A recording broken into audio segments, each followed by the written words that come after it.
This is Binghamton Now on News Radio 1290 WNBF Binghamton and WNBF.com.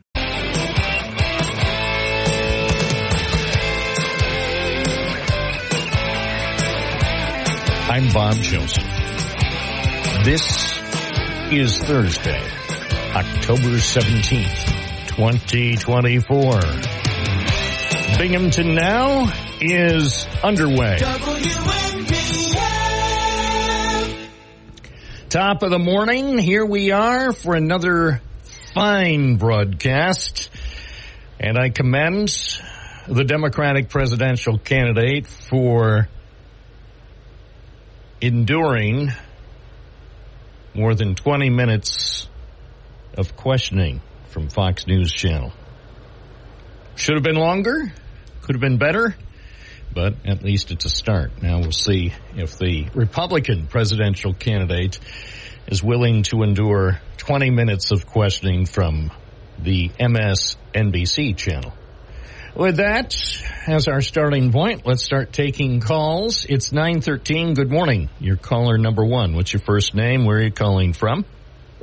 This is Paul from West Windsor. First, I'd like to say how much I enjoy your radio show. Thank you, Paul. Yeah, and I want you to feel free to keep your hand on the button. Maybe this is a controversial subject. Geraldo Rivera, on Wednesday, you ended with him, and you know, I listened to it, but I would like to have a short rebuttal on what he said. Do you want to play it or no? No need to play it now. I may play it again later, but I think many listeners heard it toward the end of the program Wednesday. So what are your thoughts based on what the journalistic icon Geraldo Rivera had to say? Well, my objection was because of the improprieties in the election, Trump wanted to have it. He wanted Pence, as vice president of the House, to allow objections to the certification of the electors, and that never happened.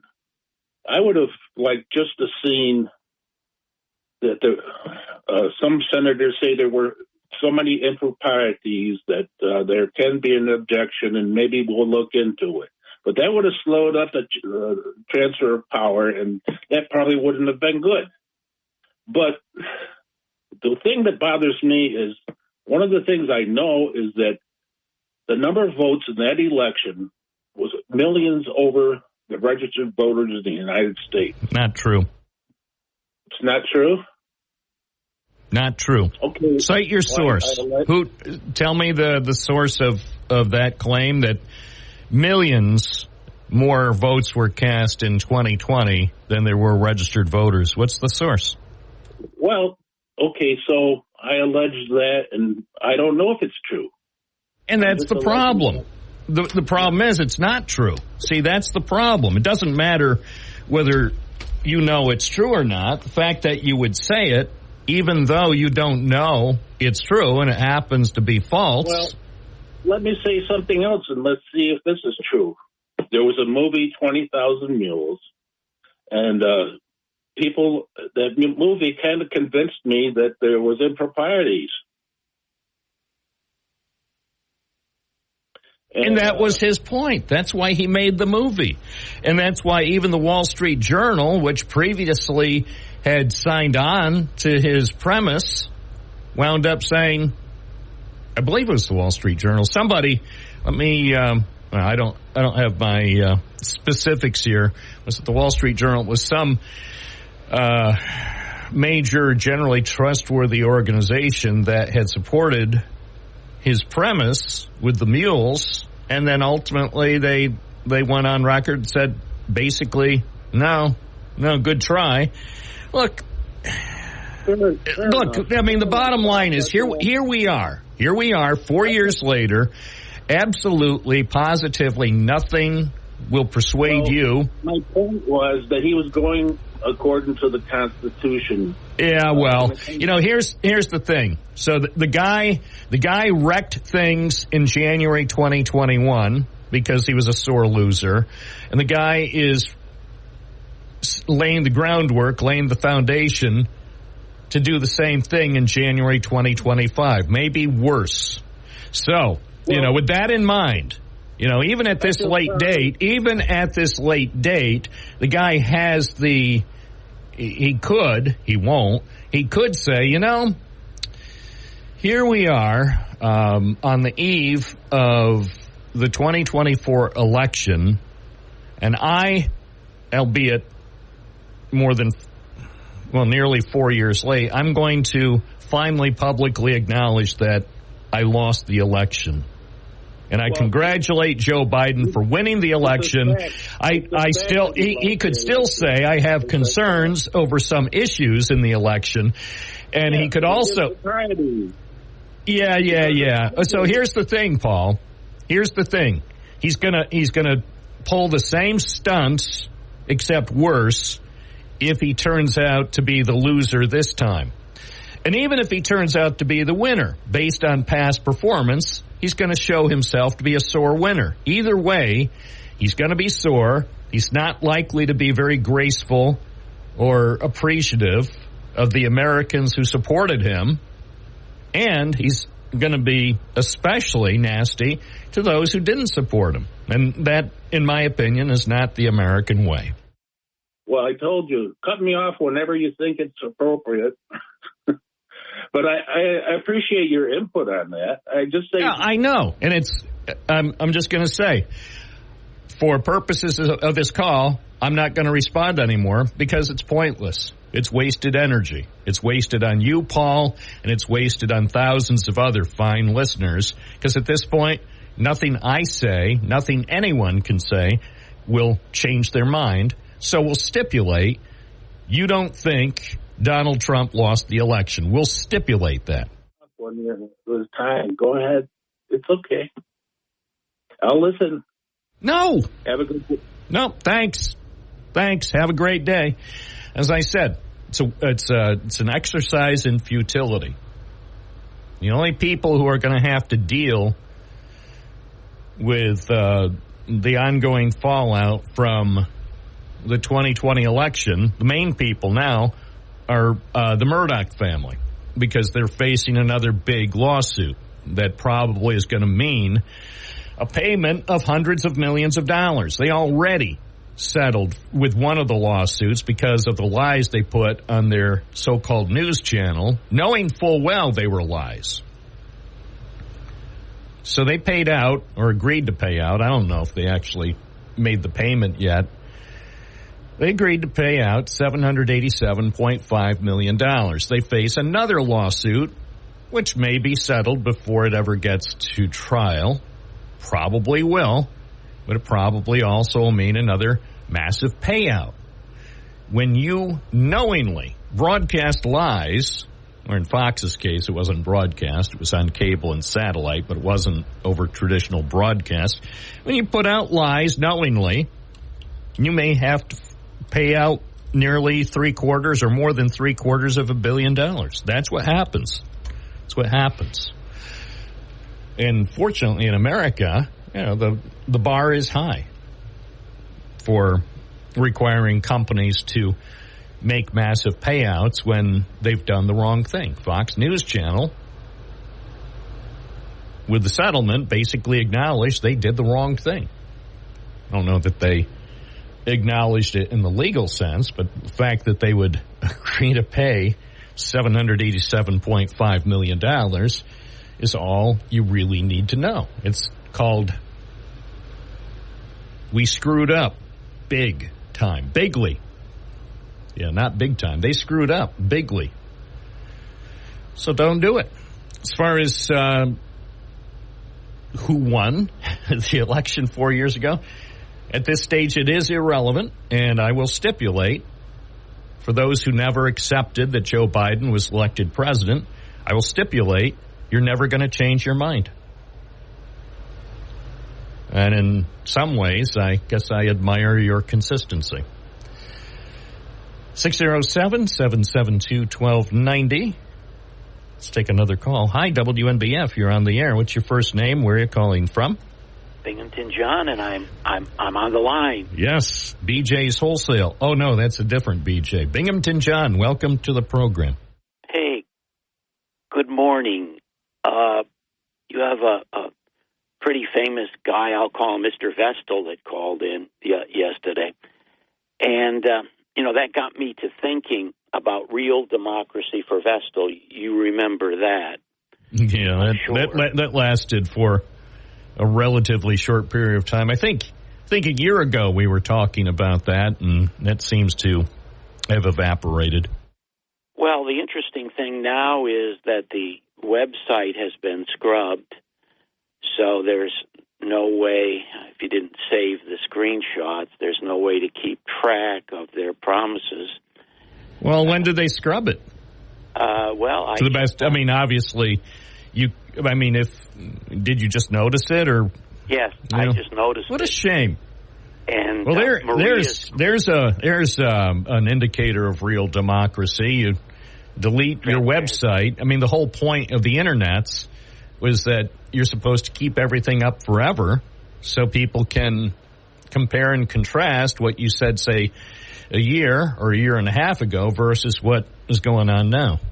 And who could forget Maria's Corner, where the now town supervisor, Maria Sexton, would give her ideas for the future. Maria's Corner has been wiped out.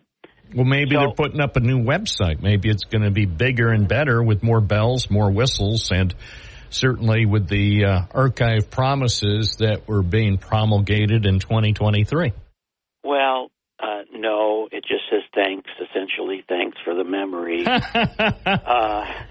Aren't they? Well, it's a shame because, I was one of those who thought that, and Lordy, I think their tapes. I think based on what was said on this program, I think I came to perhaps an erroneous conclusion about what was going to happen if certain people won the election. I think I was very optimistic that a new kind of government was going to happen in Vestal. And so was I, and so were others. But it didn't happen. In fact, it's actually more restrictive because people like John Schaefer and going way back to Bob the Shotka, they let people from outside of the town of Vestal speak, and Maria Sexton does not, as if the county taxpayers and all that they provide for the town of Vestal or the residents of New York State are chopped liver, something the Binghamton City Council allows people from all over to speak. So it's actually more restrictive now than it was. If you could take the quirkiness of John Schaefer, then you could at least get some. Well, he at least came on the program. I mean, for a while, to be fair, or to be transparent, for a while he admitted to me he boycotted the show because he took a dim view about some of the comments I made about Republican Donald Trump, which is interesting because John Schaefer is, I believe, still a Democrat. But at least he came back on the program and answered some questions, whereas now the current leadership team in Vestal is no longer, it's radio silence. Well, isn't that the tell? When these people come on the scene, when they're building a career or they come into town, and I don't care whether it's the people with the university or the community college or the baseball team, they're all big on community and communication and what a lovely place this is, and they bought a house and their wives are doing this and that. Well, what's interesting to me, and I think that's the tell, because if we go back to the Talk with Tony days or even the Bill Parker days, occasionally, on occasion, Tony and even Bill would patch people in from the community to talk. So, and some of those things were contentious. Well, and that's another thing is that, the whole premise of, say, ask the mayor or ask the county executive, I mean, that sort of was a bit of a thing when Binghamton Now started, but now notice nobody no elected official around here wants to be asked questions except by me. I mean, right. and sometimes, to be sure, sometimes they will field a question from me that they would prefer not to answer, or for a topic not to be brought up, but they certainly don't want to turn this program over to the constituents to ask questions, including topics that may be just emerging topics that could be very important to a town or a city or the county. They don't want to face that. Well, it's interesting, and let's not, Bob, while we're mourning the terrible job loss at IM3 New York, we can also think of Ubiquity Solar. So there's so many things. Ubiquity, SureScam, Endicott Interconnects, Savin. Jeff Platsky came up with a pretty long list of scams, schemes, and disappointments that have...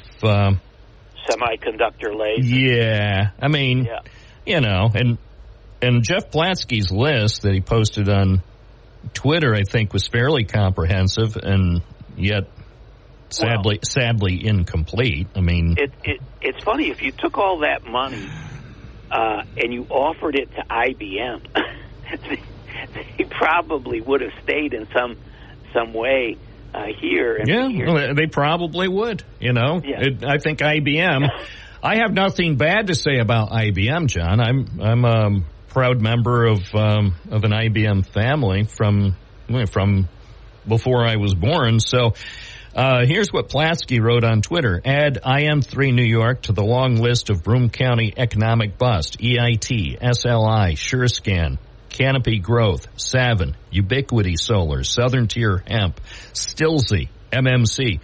And I believe, left to my own devices, I could add to the list. But that's a pretty sad list of millions and zillions of dollars and dreams. It's not just the money. I mean, we can always get more money. I mean, taxpayers always have more money. For me, John, it's more the dreams, the hopes, the aspirations of what people like, going back even to Hugh Leo Carey, but Andrew Mark Cuomo and Elliot Spritzer and all these other fine, upstanding governors, including some who had to leave early because of ethical issues.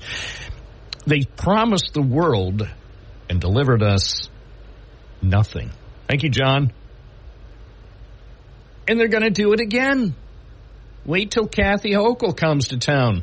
In coming days, Kathy Hochul returns to Binghamton with more promises for you using your money. It's 929 WNBF, the station that's on your side. I'm Bob Joseph. Oh, good morning. That's all I wrote. Hi, it's 9:32 Live with Bob Joseph, the show where anything can and sometimes does happen. The answer to my prayer. Roger Neal is joining us live. Good morning. I couldn't have scripted that any better, thank you. No. How about that? I should go. How about that? You know what I'm thinking? Not that I don't enjoy the daily rigors of a 3-hour live talk show where fans of the host are calling in constantly to heap on copious amounts of praise and then going out into the field, getting my feet muddy and asking questions every day, even if it's minus 20 below. But it just occurred to me I could become a voiceover guy. I could contact whose daughter went to BU. By the way, that's a nice segue. And ask him, for pointers how to be a voiceover guy. And I could do that from my home studio. There you go. Get up every day at 2 p.m., check the email, see what needs to be churned out, and do something like that. 3, 2, 1. I think that's a great idea. Yeah, I could probably work 90 minutes a day and make probably 5 times the amount of money after a couple of years. Just make sure I have a good internet connection and never lose my voice, never lose laryngitis. And so I'm going to put this on my demo on my new website. and have numerous holidays and weekends to yourself. I mean, how do you beat that? Yeah, never. My work day would be from 2 to 4 p.m. Tuesday through Thursday. There you go. So, you don't want to work. 5-day week is out. Yeah. 5-day week is so quaint. 5-day week is like vacation. Yeah. Anyway, what do we owe? What do we owe this pleasure? Obviously, this is previously set up. You have something very, very special to share with Binghamton Now listeners. Yes, I just wanted to mention to all our listeners several things. Actually, the first thing is that coming up tomorrow night, that's Friday night, 6:07 at the Event Center. It's the annual chance for the fans to get a look at the players who will be on both the men's and women's basketball teams for the first time.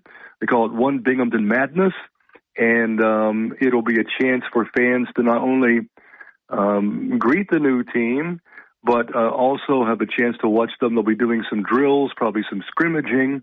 There'll be spirit performances, a lot of contests, giveaways, and also what'll be happening, anybody who's ordered season tickets can pick them up then or order tickets for the new year as well. So a lot of things will be going on, but basically it's a chance to showcase both the men's and women's basketball teams. And really, that's kind of the official start of everything for basketball season. They've been practicing for weeks and weeks, but now with this, that really kind of brings into focus the start of the season, which will be coming up, well, not that far away now. On October the 30th, a Wednesday, the men's team will take on Queens College in an exhibition game at 6:07. And then from that right into the fire, a trip to play at Penn State on Monday, November the 4th, 7:30 game for that. And then back to take on SUNY Oneonta on Thursday, November the 7th, before heading to play on Sunday, the 10th of November at the University of Miami. And then the following Tuesday, the 12th, will be at Fordham to match up there. So those are the first games on the schedule, but the opener, the exhibition contest against Queens, October the 30th. Meanwhile, the women have a huge schedule. I mean, they're bringing in some very prominent teams, including, for the first time ever, the University of Pittsburgh will play Sunday, November 17th at the Event Center. That's a 2 o'clock game. Another ACC team, Syracuse, will play the women on Wednesday, December the 18th at 7:30. So those are two certainly high-profile teams, biggest teams to come in and play either the men or the women at the Event Center. So that's the start of everything. I want to mention again a couple of things, Bob. We're going to have coaches shows again this season, the first of which is going to be coming up from the University Student Union, and that's going to be on the last Friday of this month, the 28th, 6 o'clock start. We'll have both coaches on, and we'll be talking Bearcats basketball in particular, Bearcats athletics overall. We invite fans to come to that.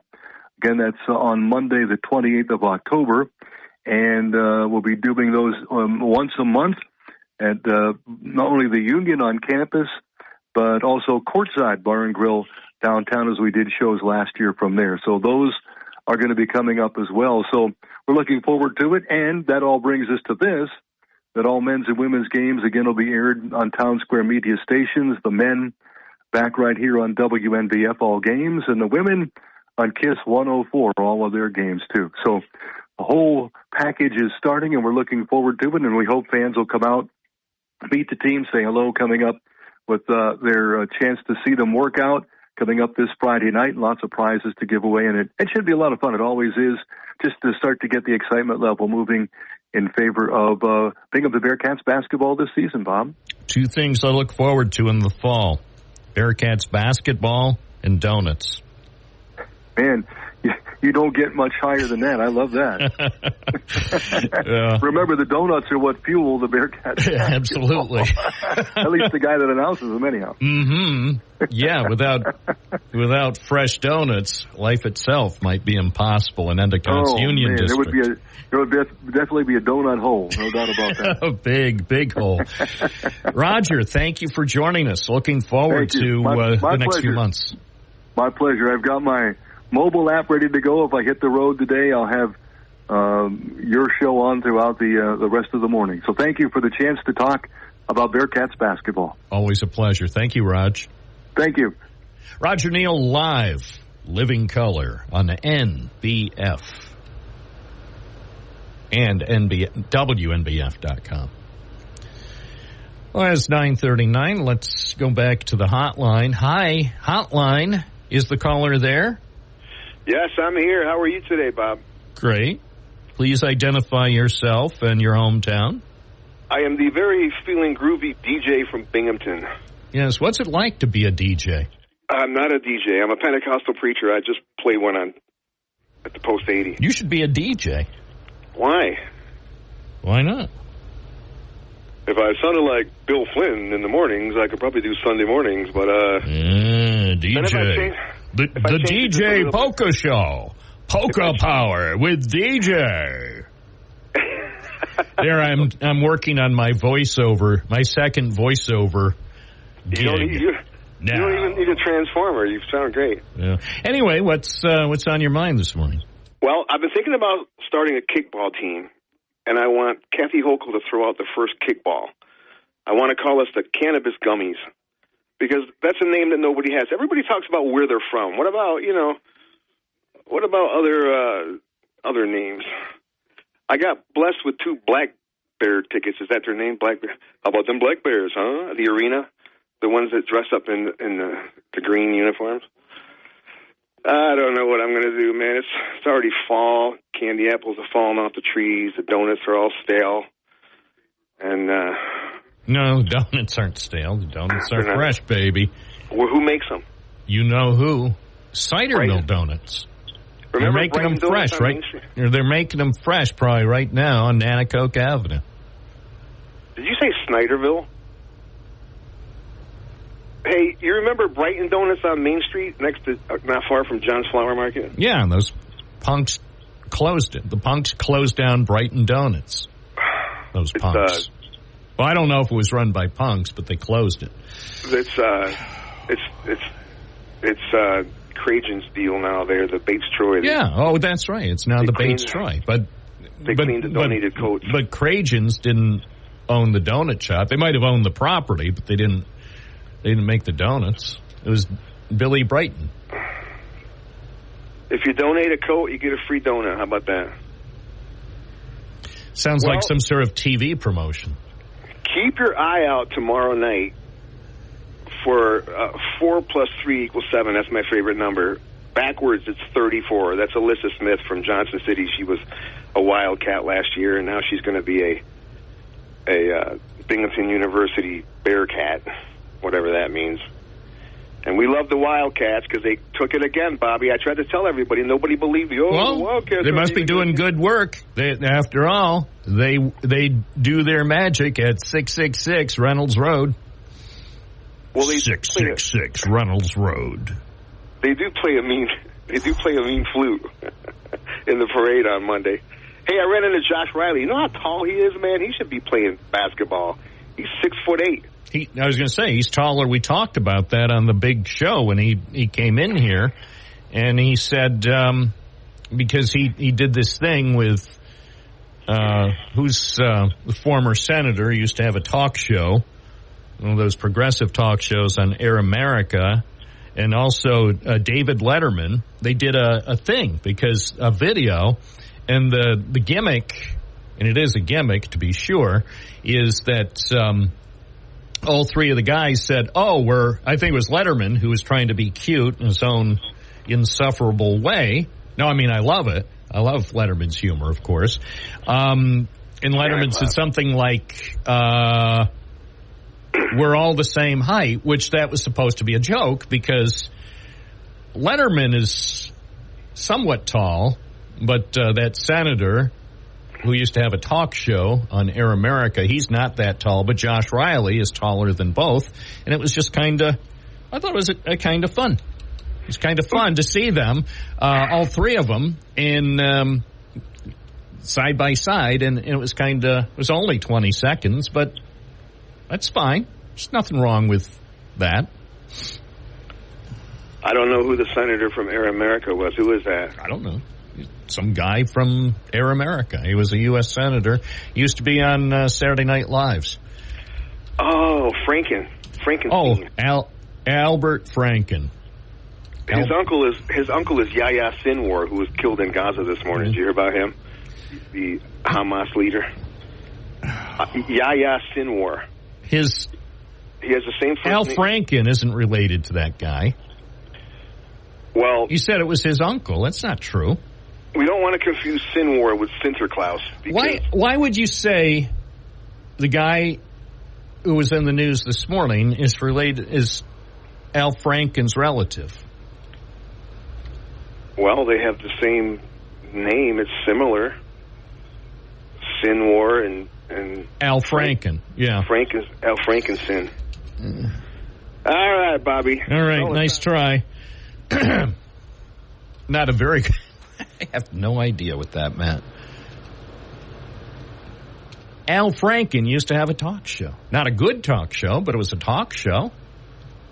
He was talkative, like someone else I know. At 9:45, WNBF, WNBF.com. Watch out, it's a bit foggy. Yeesh. I mean, not just a little foggy. I was driving, I won't tell you where. I was working on a story, but it was so foggy. I mean, at one point, I didn't think I'd make it here to the station because I thought I would wind up at the fog bank. But I fortunately, I was able to stay on the road, but I was out on a back road in the fog. It was visibility was very low. So if you're out driving around this morning, be prepared.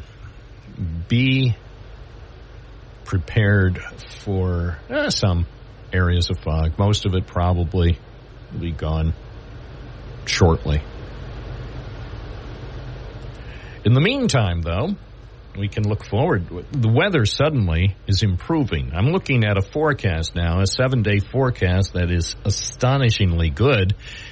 I mean, today is better than yesterday, and then it keeps getting better. Warmer conditions over the next week. Today, sunny with a high of 55. Right now, it's 38 in downtown Binghamton. It's 9:46. Good morning. You're on the air. What's your first name? Where are you calling from? This is still Matt from Binghamton. How you doing? Good. Hey, I'd like to just say something in defense of your first caller, Paul, because he seemed like he was actually willing to realize the errors of his ways. When you pointed out a couple things, he didn't, lash back at you. He said, I didn't know that. So my point is that yesterday is a prime example of when Billy Baird interviewed the vice president, that he went to such great lengths to keep from the public what Donald Trump had just said. And when he appeared on that all women show that he did not too long before her interview, and he went at great lengths to try to say that to not allow the public to hear what Donald Trump said about the enemy within, which he's been saying more and more lately, and calling everybody fascist, communist, and Marxist. By the way, fascist, if you look it up, is far right-wing people, so I don't know how these people that he says are far left-wing wingnuts could be fascist. They might be Antifa, which is short for anti-fascist. But did you see what Billy Baird did to try to prevent the public from knowing what Donald Trump said? And it was on a Fox interview. Yeah, I saw the whole thing. I saw all 26 minutes of it. But I think that kind of proves the point that how much people, and that's why Paul, when you try to push back on him a little bit, he was like, I didn't know that. And I think it's because we all know that network does not play the things that they don't want the public to see of Donald Trump's increasingly scary rhetoric. and how he says he's the enemy within. What he specifically said, the enemy within is worse than China, Russia, called everything a hoax about him, his normal thing. But he thinks the enemy within is and he talks about using the National Guard and the military to go after his political opponents. And I know that you think that's just rhetoric, but he actually is calling out people. He's calling out news organizations. And that's why, I hope it's all rhetoric in case he wins. But if it isn't, that's why a lot of us are very scared of having him anywhere near the White House again, because he's talked about retribution. But I don't even know if anybody knows that from the other side. Well, I appreciate your observations. I don't disagree. I'm concerned. Look, I'm a journalist. I've said things that Donald Trump might not agree with, so one could say I better watch out. If he wins, who knows? Who knows? He was talking about using the military, so who knows? Will the military be at my house on January 21st next year? I don't know. Could it be? If he's president, I suppose. I don't know. Problem is, can't say that I haven't occasionally. Oh, there he is now. Hold on. Oh, no, it's not him. Wouldn't it be funny, though, if it was? Bob, I'm listening now, and I'm fully aware of the stuff you've said about me over the last decade, so I'm not going to threaten you with the National Guard or military. I'm just saying, wait till January 21st, buddy. Mr. Tough Guy. Mr. President, Kamala Harris has said you sounded unhinged and unchecked power is in our future. What do you say about that? I thought it was a nice presentation. I wasn't unhinged. You know what they are? They're a party of sound bites. Somebody asked me, can they be brought together? I never thought really, I wasn't thinking like they could, because they're really very different. And it is the enemy from within, and they're very dangerous. They're Marxists and communists and fascists, and they're sick. I use a guy like Adam Schiff because they made up the Russia hoax. It took 2 years to solve the problem. Absolutely nothing was done wrong, et cetera, et cetera. They're dangerous for our country. We have China, we have Russia, we have all these countries. If you have a smart president, they can all be handled. The more difficult are, the Pelosi's, these people, they're so sick. And they're so evil. If they would spend their time trying to make America great again, it would be so easy to make this country great. But when I heard about that, they were saying I was like threatening. I'm not threatening anybody. They're the ones doing the threatening. They do phony investigations. I've been investigated more than Alphonse Capone. He was the greatest gangster. No, it's true. But think of it. It's called weaponization of government. It's a terrible thing. All right. They're the threat to democracy. All right. Well, that was a clip from the Fox. And, thanks, by the way, to Ian Sams, who appears to be a spokesman for the Kamala Harris campaign. So he put that on his Twitter in case people missed it, because some people might have missed what Donald Trump had to say. So that was a clip, what Donald Trump actually said on Fox about his enemy within comments, which were made last weekend, and which most journalists just sort of shrugged off. Enemy within, National Guard against Americans, military against your opponents. Yeah. Let's listen to the music. When is he going to play YWCA? We love YWCA. Morning, WNBF. You're on the air. What's your first name and where are you calling from? Gary from the West Side. Make America Great Again. What a great slogan. I kind of like this slogan, though, Bob. Let's make lies wrong again. I think that's more appropriate. I did watch that interview with J.D. Vance for the New York Times, and I got to tell you, it made me think, boy, wouldn't it be really fantastic if they determined, and this isn't going to happen, but it just made me think about this. If they determine that Trump doesn't have the mental capacity to handle office, right? And so they say, all right, let's get rid of Trump. And now J.D. Vance is now the front runner. I tell you what, Bob, I vote immediately for him. You know, some people might think about that. That might be one reason Donald Trump wins, because even some independents or maybe even some Democrats who are not enthusiastic about Kamala Harris might say, well, you know, we've actually seen and been paying attention to Donald Trump's behavior at his rallies and during some interviews over the last few months.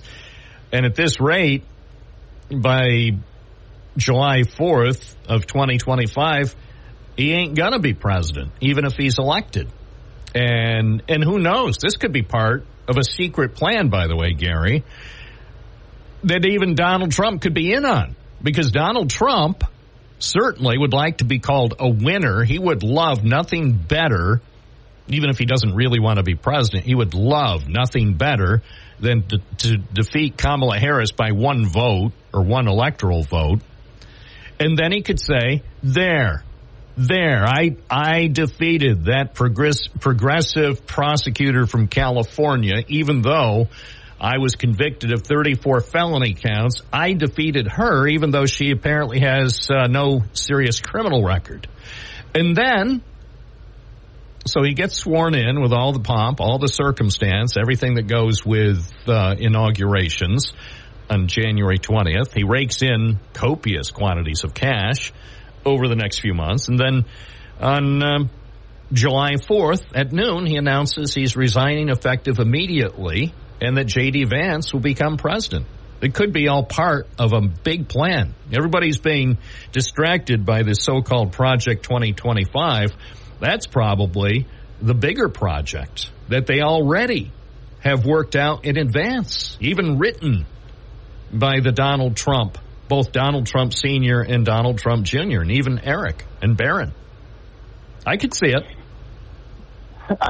I can't see that, but you know, I can. Come on, man! Yeah, I mean, you've seen his behavior. You saw he turned a rally in Pennsylvania a few nights ago into some sort of Dick Clark dance party with the most bizarre selection of tunes. Yeah, I saw all of that. Yeah, you know what? Too, it made me think about J.D. Vance, like as far as vice presidents go. Like a lot of people want to know, well, who was the greatest president of all time? And I'll tell you what, and I really, truly believe this, Bob, that when they look back, they're going to say that Mike Pence was the greatest vice president of our time. And he survived. He survived, even though people wanted him dead. Thank you, Gary. It's 9:57. Bob Joseph live on WNBF.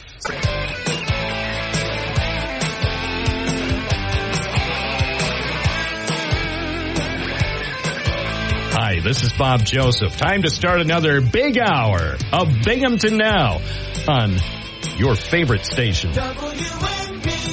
Oh, now the jingle. Well, see, that's how it works, but it sounded good on the air. So anyway, I hope you call me. If you don't call me today, I hope you'll call me on the next Binghamton Now on News Radio, WNBF. All right.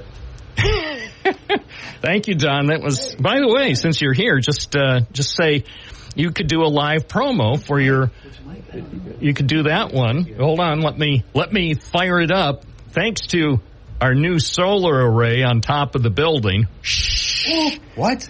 Thanks to our new solar array and our wind turbine, this guest microphone is now a clean green guest microphone. Don't you hate it when somebody's in here and they go like this? Oh, yeah. Leave the mic alone. It's like, don't touch the mic. Don't touch my mic. It's like, what do you think you're doing, Felicia? So anyway, could you do a live promo for the fabulous First News Binghamton program? I'll be here at 6 a.m., and then I'll be here till 9 a.m. All right. Well, Monday through Friday. There will be pastries and coffee. Well, then I might show up. Wait a second. So when I fill in for you, there are no pastries and no coffee, but when you're here, no, come on, man. I'm sorry. Something Something's amiss. Right, yeah. Well, you'll have to talk to management about that. It's in my contract. Yeah. Pastries and coffee, and I don't drink coffee. That's true, you don't. No. So anyway, I tried. The real Don Morgan, really, tomorrow and every weekday morning from 6 to 9. But this week, I'm filling in for Bill Flynn. On Saturday, not Sunday. Okay. I was worried there for a second. If I was going to play polka music, I would have no idea what I'm doing. But I will be doing the Don Morgan playing polkas. I did that once. Bill Flynn had me. This goes back many, many years. And Bill Flynn learned the hard way. Yeah. I can do a lot of radio. Right. I can't do a polka program. Yeah. So we found that out in real time. It's like, no, better to run a test pattern than to have Bob play. Because I was doing it as sort of like an album format, the way the old KOP-FM. Yeah. You just heard. When I first started in radio in Corning, I did a Sunday morning show, and it was a religious show for an hour, and I said, I don't know what to play. They said, well, here's a stack of religious albums. Sure. Just play whatever you want, whatever tracks you want. I had no idea what I was doing, but I got through it, and that's kind of how I learned radio. Well, to be sure, if I had to, of course, Bill Flynn's listening, so he's gonna hear this. If I had to, I could do. Yeah. I mean, these days I could actually do a pretty good polka show. Of course, it wouldn't be comparable to the King, but it would still be passable and viable. I mean, over the years, I have learned a few things. Right. So I could do a passable polka program, but then so could Casey Kasem back in his heyday. Right. Well, I'm looking forward to Saturday because you have to play some music from the 60s, the 70s, the 80s, stuff that I haven't heard in a long time. So I think one time I was listening, I was driving around, of course, as I do on Saturdays, going to all the finer establishments, looking Apple's, for trouble. No. News. Okay, trouble. So driving around and I have sometimes a colleague who's like, well, why is NBF playing music? I said, that's what we have on Saturdays. And it's like, oh, Gloria Gaynor. Yeah. Or Gloria Estefan. I mean, all Glorias. All the Glorias. Yeah. Even Gloria from All in the Family. Even she did a song, her vocal version of Those Were the Days. I mean, it was like all Gloria all the time. There you go. And it was glorious. Oh, boy. Sorry. I think I have to leave. Yeah. You may leave now to make sure you close the cage door because, as you know, the automatic locks don't allow me out till 12:01 p.m. True. Thank you. All right. Talk to you later. Thanks. Goodbye. That was fun. This is a fun show today because we had Roger Neal on at 9:30. We had Don Morgan on. Who's next? Who could possibly be next? Don Daniels?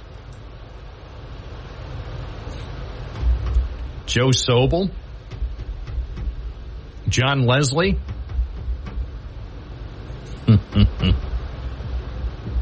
could name a couple other names too, but it's all possible. That's what the beauty of live radio is. We should have a vote. Who do you want on next?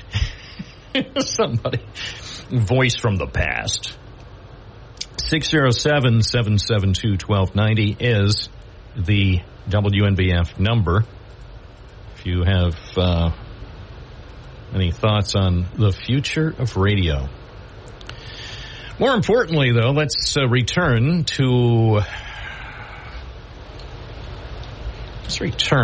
shall we, to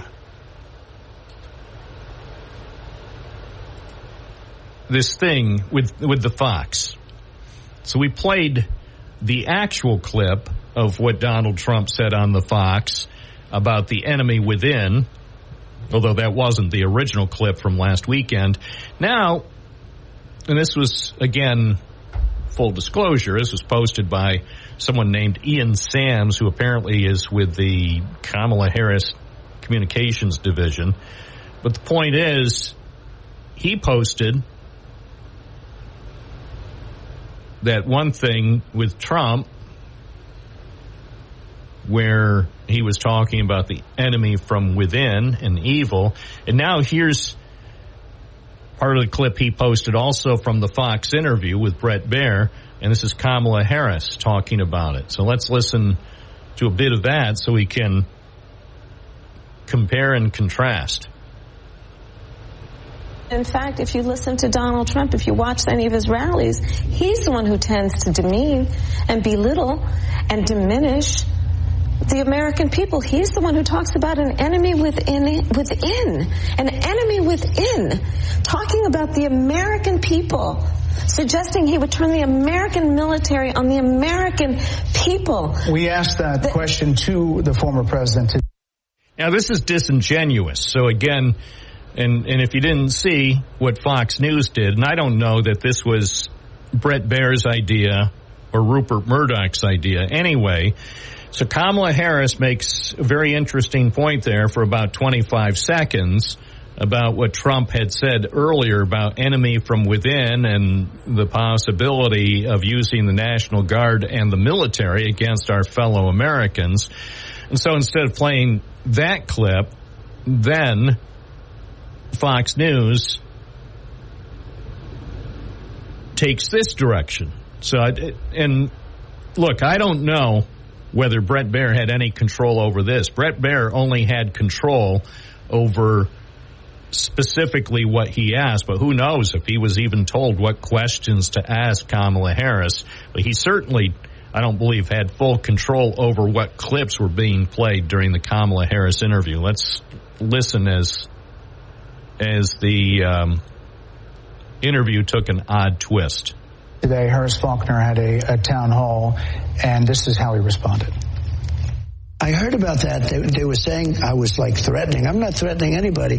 They're the ones doing the threatening. They do phony investigations. I've been investigated more than Alphonse Capone. He was the greatest gangster. No, it's true. But think of it. It's called weaponization of government. It's a terrible thing. So, Brett, I'm sorry, and with all due respect, that clip was not what he has been saying about the enemy within that he has repeated when he's speaking about the American people. That's not what you just showed. Well, he was asked about that specific... No, that's not what you just showed. In all fairness and respect to you... That was the question that we asked him. You didn't show that, and here's the bottom line. He has repeated it many times, and you and I both know that. And you and I both know that he has talked about turning the American military on the American people. He has talked about going after people who are engaged in peaceful protest. He has talked about locking people up because they disagree with him. This is a democracy. And in a democracy, the President of the United States, in the United States of America, should be willing to be able to handle criticism without saying he'd lock people up for doing it. And this is what is at stake, which is why you have someone like the former chairman of the Joint Chiefs of Staff saying what Mark Milley has said about Donald Trump being a threat to the United States of America. Well, there you go. So, again, I'm going to say that I don't know whether Bret Baier selected that clip. Personally, I kind of doubt it, because looking at the guy's overall record, I believe that he's a very, very good journalist. He's very intelligent, and he has a record of fairness. So I don't think he selected that clip. Maybe he did, but I'm under the impression it was either the producer of the interview or even Rupert Murdoch or somebody operating at Murdoch's behest that selected that clip. Because Bret Baier, if he was calling all the shots, Bret Baier wouldn't have run just that part. He would have included some of the other things that Donald Trump said and then offered Kamala Harris the opportunity to respond. By the way, these tough interviews, so it was definitely a tougher interview or interaction between Bret Baier and Kamala Harris than the interaction between Harris Faulkner and Donald Trump. Now, if Donald Trump wants to show that he can take 25 or 26 minutes at a network that typically doesn't support him, then he should go on for a 26-minute interview today on MSNBC with Rachel Maddow and see how that goes. Might go well for him. I don't know. I'm not prejudging. I have no idea. Rachel Maddow may not be able to handle Donald Trump. Or maybe it would be great. Maybe it would be enlightening. But I don't see Donald Trump agreeing to do an interview with someone who's not part of his fan club. Of course he'll do interviews with Dan Bongino and Sean Hannity and Mark Levin and Tucker Carlson and Elon Musk. They all support him. So those are safe environments. It's highly unlikely that any of those interviewers, or for that matter, Harris Faulkner, it's unlikely any of those people are going to say much that would seriously challenge Donald Trump. Or for that matter, Maria Bartiromo the other day when he said that over the weekend about using the National Guard and the military against the far left, the enemy from within. She let it slide. It's 10:23. This is News Radio, WNBF, Binghamton Now with Bob Joseph. We're live at 10:25. Joe in Owego, you're on the air. Good morning, sir. Yesterday, I think on your program, you were talking about a very tragic incident that occurred relative to a traffic situation and the possibility that they could be avoided if we had more law enforcement individuals out and about.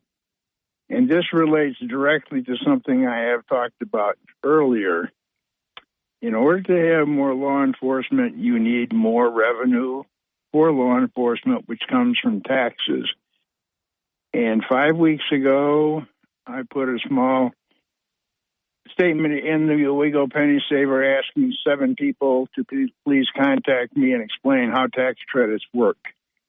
In the meantime, I've looked around, and apparently tax credits are refundable or non-refundable, and if they're refundable, they involve a cash payment. My question still goes out to the 7 who were identified in the statement in the Penny Saver and to the one who I missed, Mr. Molinaro. How do tax credits work? And you've heard them every day on your program as advertisements. Foam in your, insulate your house, get a tax credit. Buy a car that is energy efficient, get a tax credit. Buy a stove, a wood stove that's highly efficient, get a tax credit. There's a $5 billion tax credit in clay for a chips factory. Yesterday, I think there was a lady on the news who said we have something coming to the Binghamton area that's $700 million in cash and $1 billion tax credit. I need someone who is involved in tax credits to please explain to the public how on earth we are ever going to survive if we give everything away in tax credits. Because I hate to make decisions on ignorance, but in looking at the net, trying to find something that says a whole lot of people can do this, they're paid, they're saleable, some of them are saleable, some of them are non-refundable, blah, blah, blah, blah, blah, blah. You have people at the federal level who are responsible. That's Gillibrand and Schumer. They should be able to explain it. You have the governor of the state of New York who generates the 30% tax credit, who should be able to explain it. All right. Well, yeah, they know how to get hold of us, and we're here till noon. Yeah, but the public, I think the public should really get off its deceased behind and on their deceasing feet and cause these people to explain it before the election. You know what you're doing. You're asking me to manage my life. How are you going to manage it? Please come forward and talk to us. Thank you, Bob. Thank you, Joe. 1028 WNBF. Hold on. Let me play this just for kicks.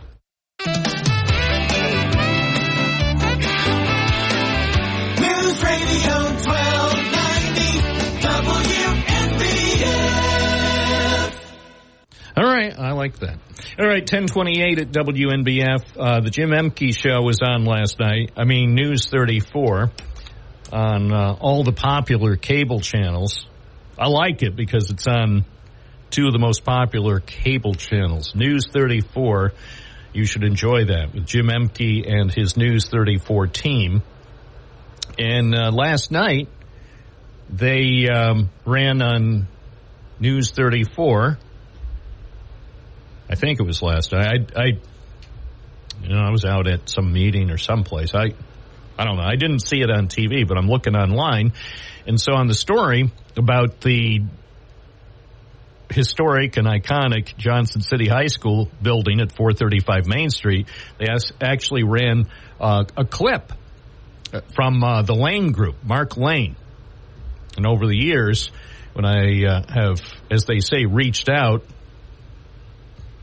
to Mark Lane, he hasn't returned my call, so I don't know. Apparently, this is a clip. I think this was apparently a clip based on the background, maybe at the Broome County IDA.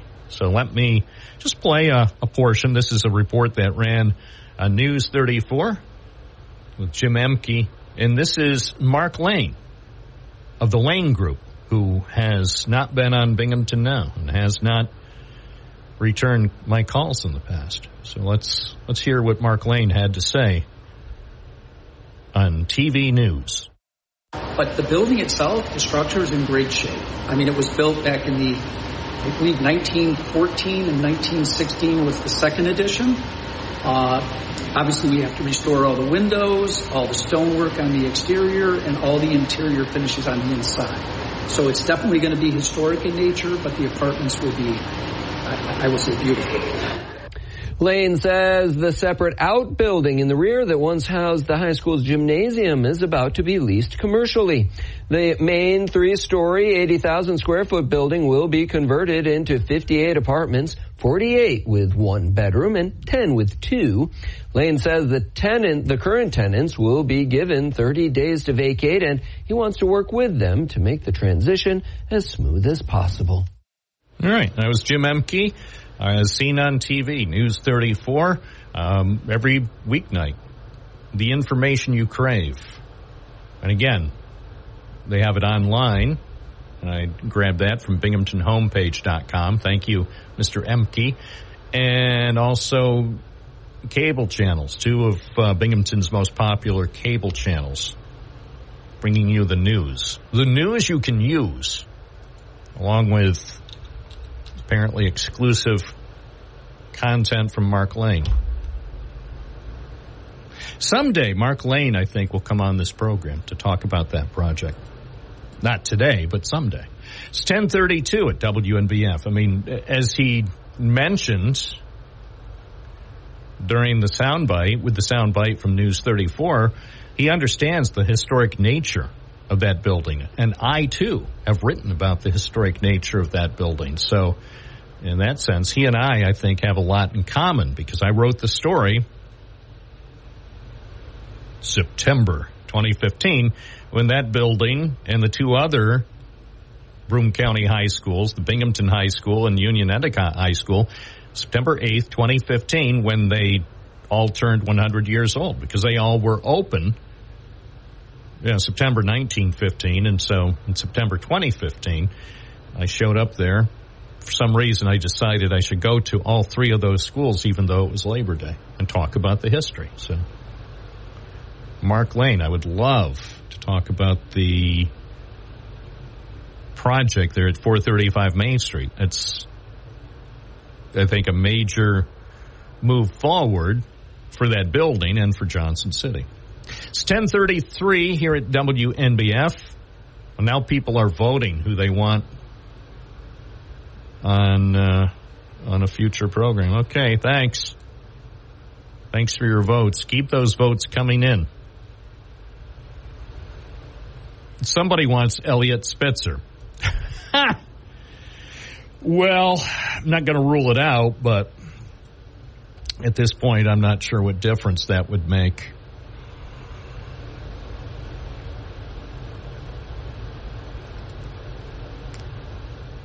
By the way, you can follow us on Twitter at Binghamton Now. More and more Americans are following us on Twitter, and that's a good thing. Here's what I tweeted last night after I got done watching the 26-minute one-on-one conversation that Kamala Harris had with Bret Baier that ran on Fox News Channel. I wrote, because there was a story that was posted on an industry website about Bret Baier suddenly ending the Kamala Harris interview, I wrote on Twitter, ask more questions. Fox News anchor Bret Baier said, they're rapping me very hard here. And I wrote, he should not have accepted a hard rap. Continue with the interview. What were the hard rappers going to do? And that's the one thing that, if there was a serious criticism of Bret Baier's interview, it was how it ended. It's like, no, if Kamala Harris's people don't want her to answer any more questions, well, have them come. Don't have them off camera giving you signals like hard rap. I've had that before where people are trying to hard rap me. No, if you hard rap me, you're probably adding at least a minute to the interview. Even Donald Trump, when he was on his office, I can't think of her name offhand, but the woman who was his, I think, administrative assistant or whatever, I don't recall her title, she was trying to hard rap me by email, something like, he's got to go now. And I'm thinking, like, he doesn't have to go now. You can keep going on the interview. Hard rap? No. And especially this interview on Fox News, which apparently they taped. I guess they taped it around 5. You don't settle for a hard rap. Here's what, there was a story written by Charlie Nash at the industry website called Mediaite. The story says, Bret Baier ends Kamala Harris interview as her aides demand rap. They're giving me a hard rap here. It says Bret Baier abruptly cut off his interview with Kamala Harris after claiming he had been given a hard rap behind the scenes. Toward the end of the interview, Baier could be seen looking off camera before telling Harris, Madam Vice President, they're rapping me very hard here. I hope you got to say what you wanted to say about Donald Trump. Then Kamala Harris said, well, there was more to say. I have much more to say. And if that was true, I mean, I know she had much more to say.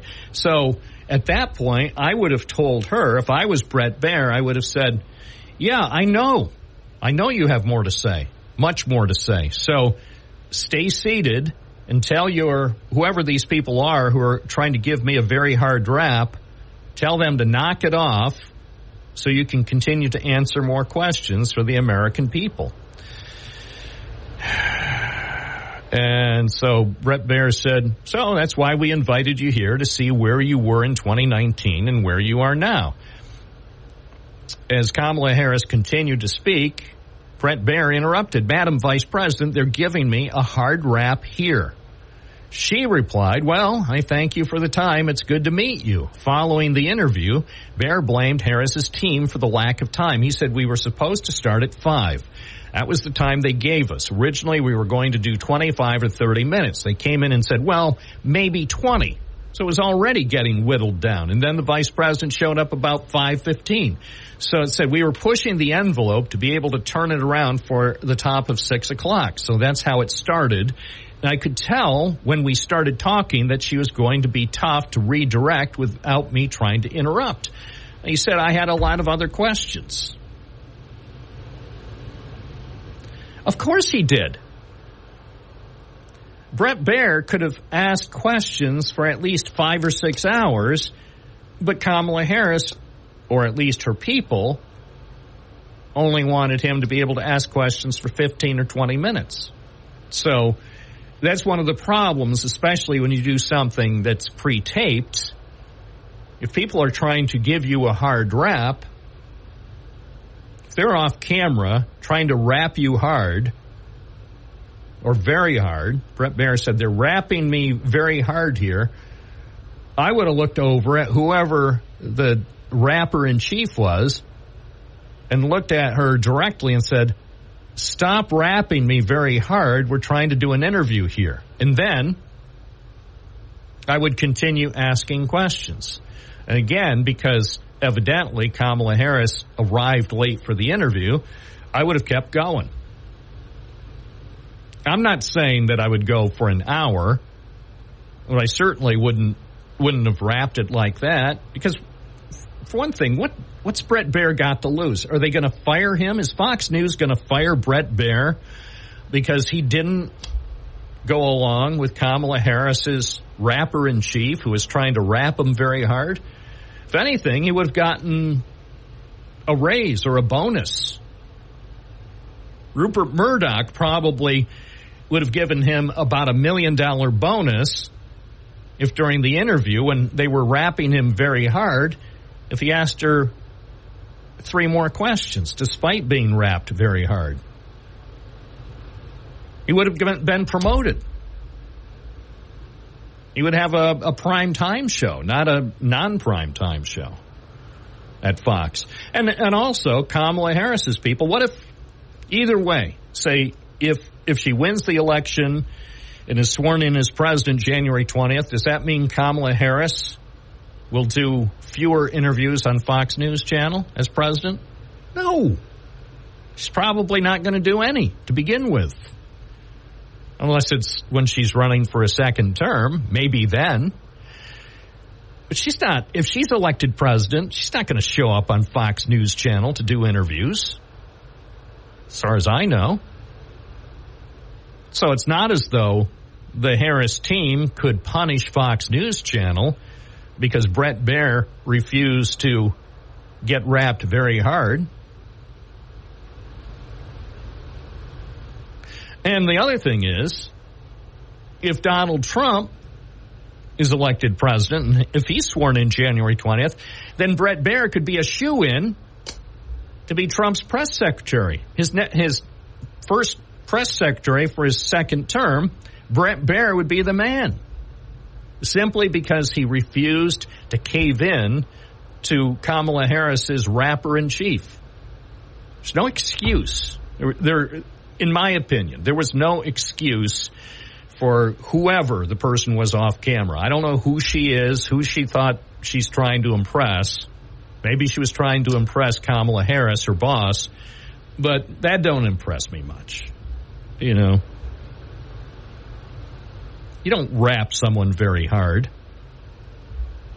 This was a very important, perhaps the most important interview for Kamala Harris of the campaign. And so someone who thinks she's the rapper-in-chief can try to rap Brett Baier very hard. Brett Baier,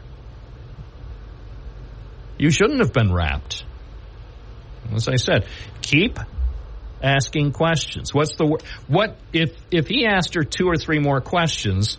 Was the rapper-in-chief, was she going to come on camera and punch Brett Baier in the nose? Or hit him with a taser? Or slap the cuffs on him? You know, call the cops?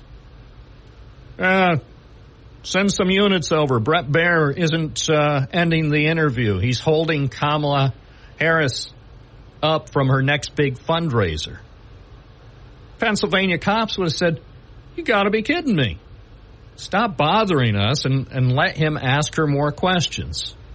Ask her some questions about how she feels about law enforcement. How about that? That was the problem with the interview. It was way too short. She was a very, very bright politician by running out the clock, by taking unnecessary amounts of time to avoid answering direct questions. That's the problem with these interviews, with whether it's presidential candidates or candidates for governor or candidates for everything. They're very, very good at running out the clock.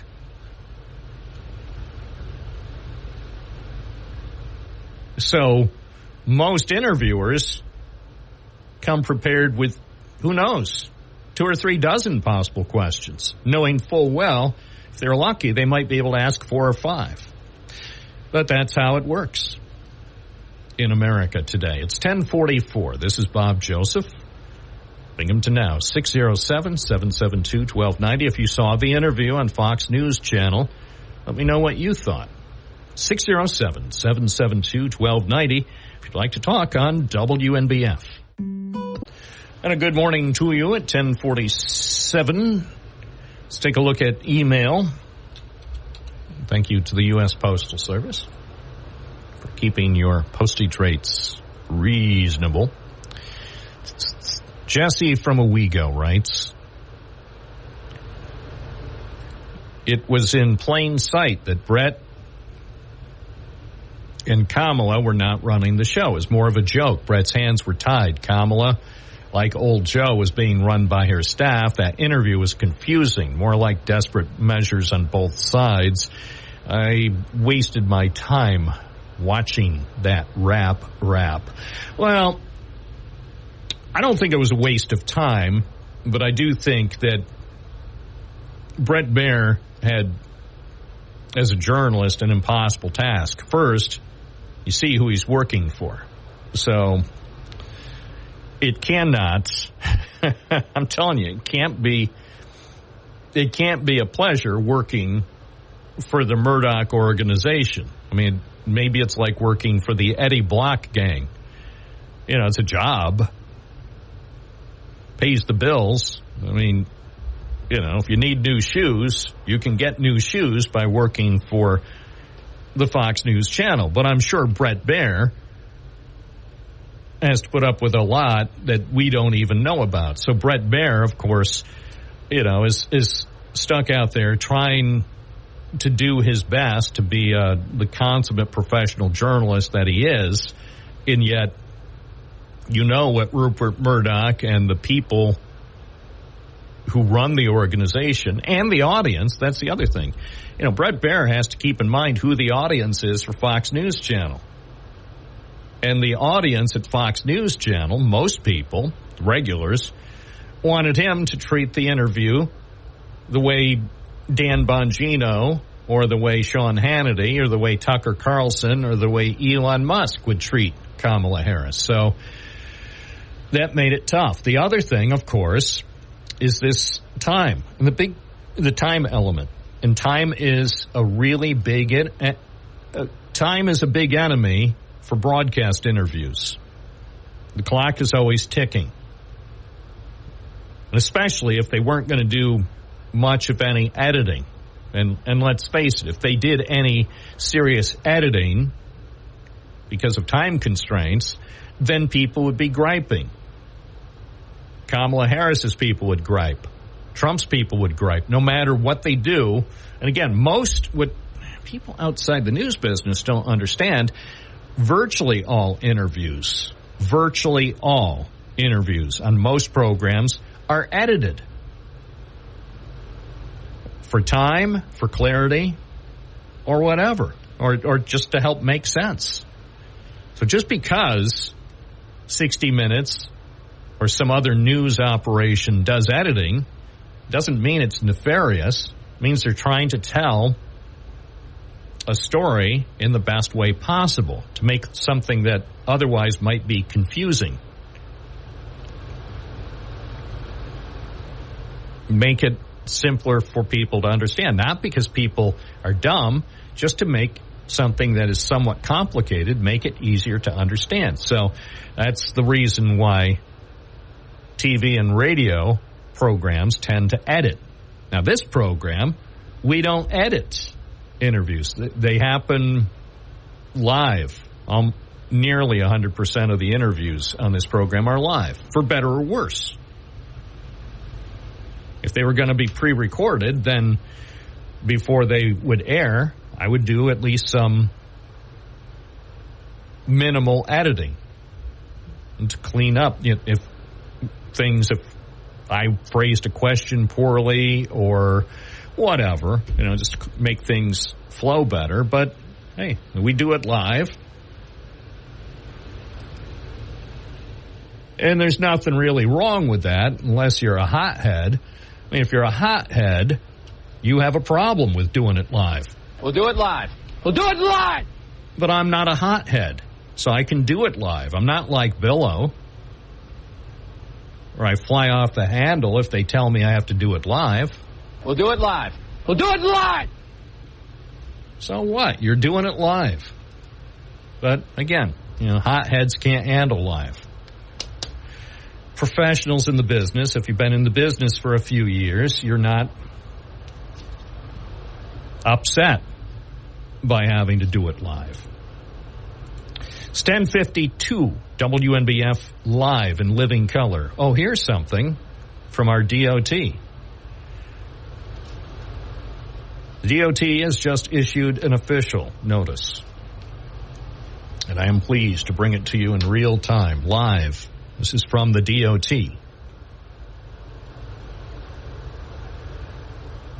The Department of Transportation has just released this information.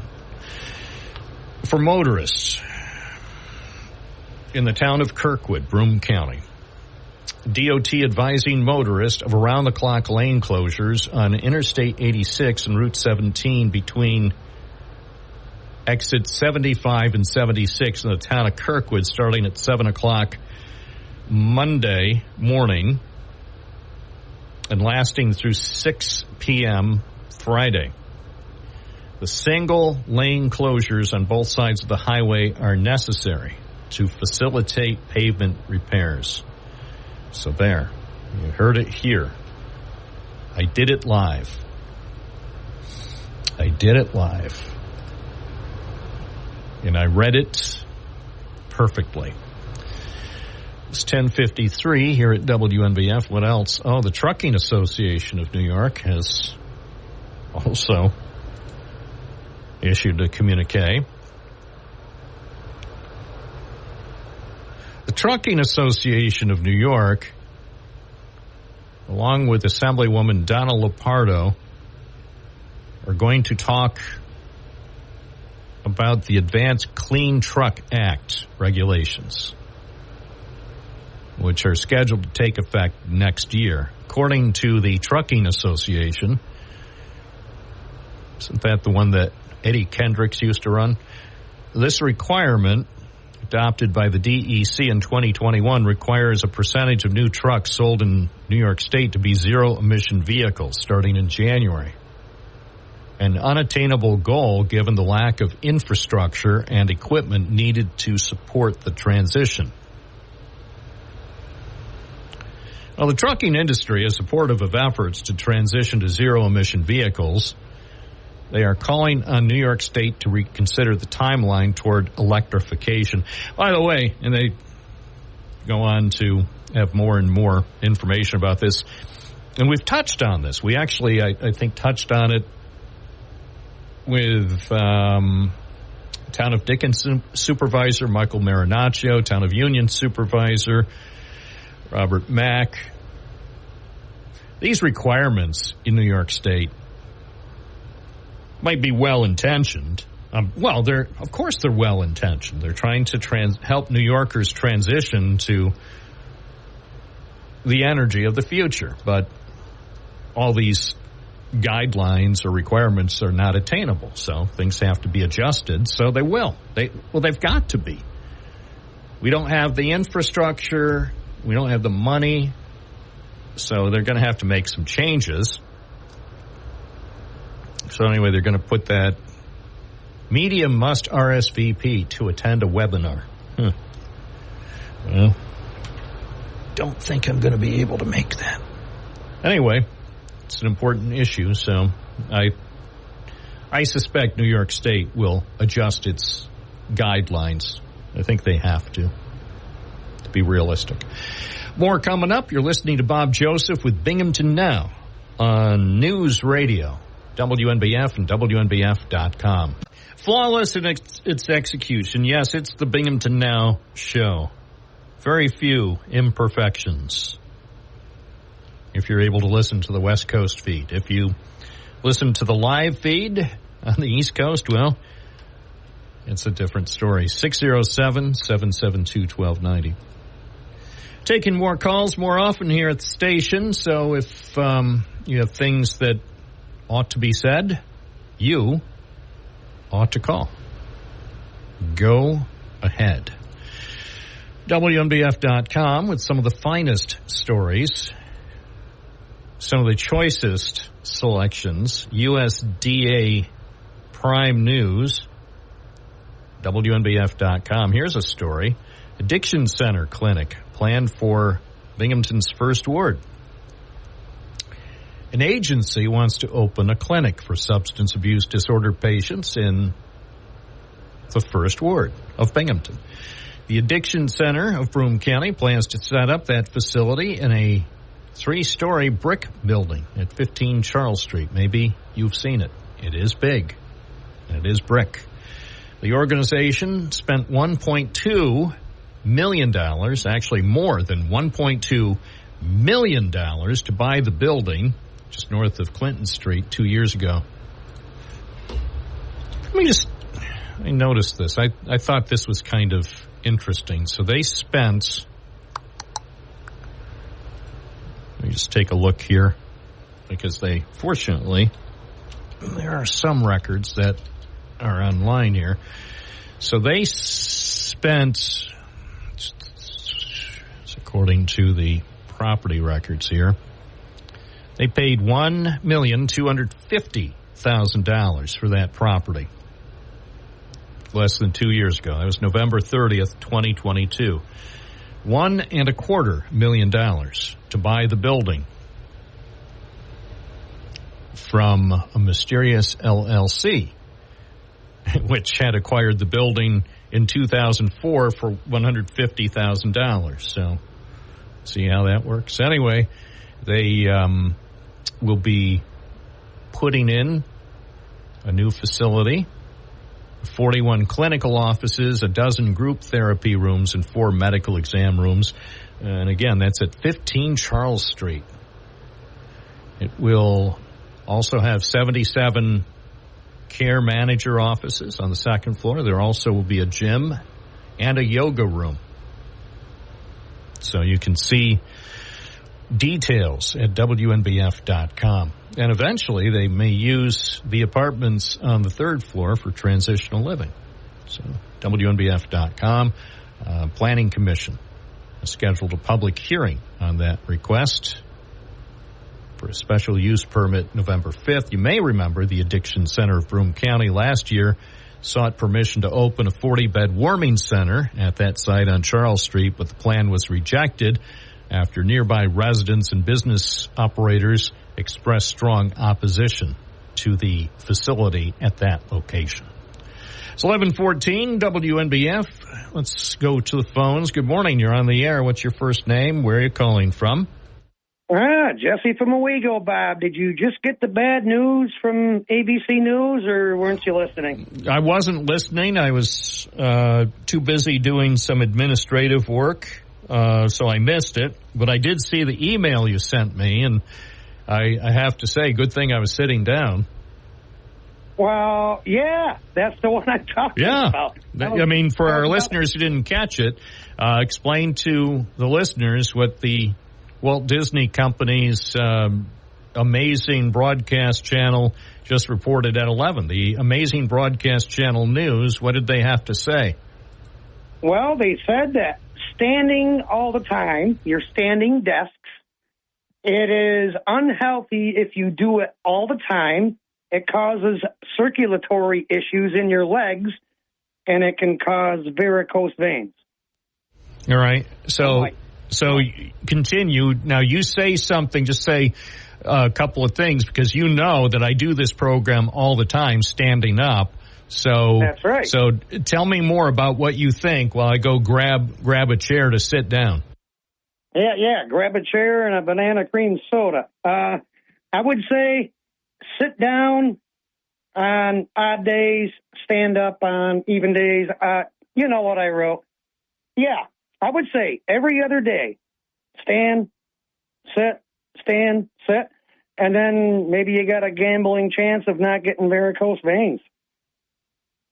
was strange when I heard that. I'm just like, what are these people talking about? Yeah, okay. Well, I'm now in position. I'm sitting down. By the way, it is kind of comfortable to sit down.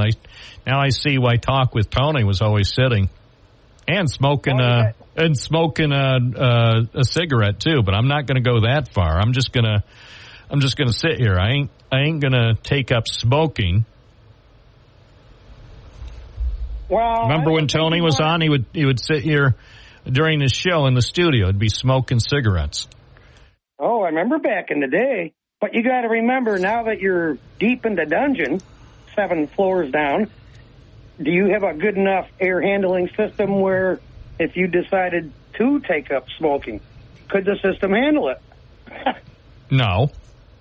I didn't think so. What I know previously in the past, I think it changed now, but when the kids were out back in the alley, the alley I'm talking about near my building here, the Binghamton Now Tower, the alley. Right. So the kids were out there, smoking weed. So what would happen, even though the ventilation system I didn't think was always top notch, but one thing it did, if they were out back smoking weed, we could smell it in here. So where's the intake? It must be out there, because they also, one time when they had some trucks, they were doing some work for some other project next door, and so they had a truck, and for some reason it was idling next to the building, apparently near the air intake, so the place was filling with diesel fumes to the point where I almost, died. Sounds like no, I didn't almost die. Some people take that literally. No, I just felt woozy because you know what diesel fumes smell like, and some people love them. I know people who think diesel fumes are the best thing, and they also think diesel fumes, for some reason, are some kind of thoughtful political statement, which, let me put it this way. If you have a vehicle that releases diesel fumes, you're not impressing me at all by sitting around there inhaling and thinking, oh, look at me. You know who I'm going to vote for. And it's like, yeah, I know who you're going to vote for, but that's because your brain probably has been affected by smelling all the diesel fumes. It's not good for you. Well, now let's go to the electric vehicles. I'm very interested in how this meeting's how it's going to go with the Trucking Association. I can't believe they even decided to chime in. Yeah, well. Not unless they're going to say, at this time, it is unobtainable. There's just no way we can do it right now. There's not enough infrastructure going on to maintain them, to charge them. And if it was big time going, IM3, I think, would be flying full speed ahead building them batteries. But being that didn't get off the ground floor, just like my Savin company, I think there's something else going on behind the scenes, and they're just not saying it. Well, why the secrecy? Why doesn't Shailesh Upreti and Chuck Schumer and Andrew Cuomo and all these other people, all the cheerleaders about this project, how come they don't come on the program to tell us what's going on? I mean, we're adults. I understand that not everything goes according to schedule. I can handle the truth. Just tell me where you are today, what's happened over the last 7 years, and then what do you think is going to happen over the next 7 years? That's true. But I think the main reason why they're kind of in hiding or remaining silent is it's all these governmental mandates. We want this by this time or else. Well, and a lot of these companies the thing is, and I've had conversations with some other people on and off the air about these requirements, whether it's for the trucking industry or for New York State school districts. The thing about them, yeah, I know what the regulations say now, but because they are completely unattainable, they're going to have to be changed. It's just like the requirements for school districts about electric buses. Hey, it's all well and good, except for the fact that our grid can't handle that at this time. School districts can't handle it just from a physical standpoint of facilities. And probably the most important thing, we don't have the billions of dollars to pay for all those electric school buses. Taxpayers don't have the money, and I don't care. Donald Trump and Elon Musk aren't going to give us any of their billions of dollars. Even Elon Musk, I don't think, has enough money to pay for all the electric school buses that would be needed in New York State. It's just not going to work, and that's why the regulations will be changed. I also had a big problem when it came to experimental vehicles. I had a plow truck, and it had 3 huge tanks right behind the back window of the cab. That was natural gas. And it also ran on diesel. So I would flick a switch.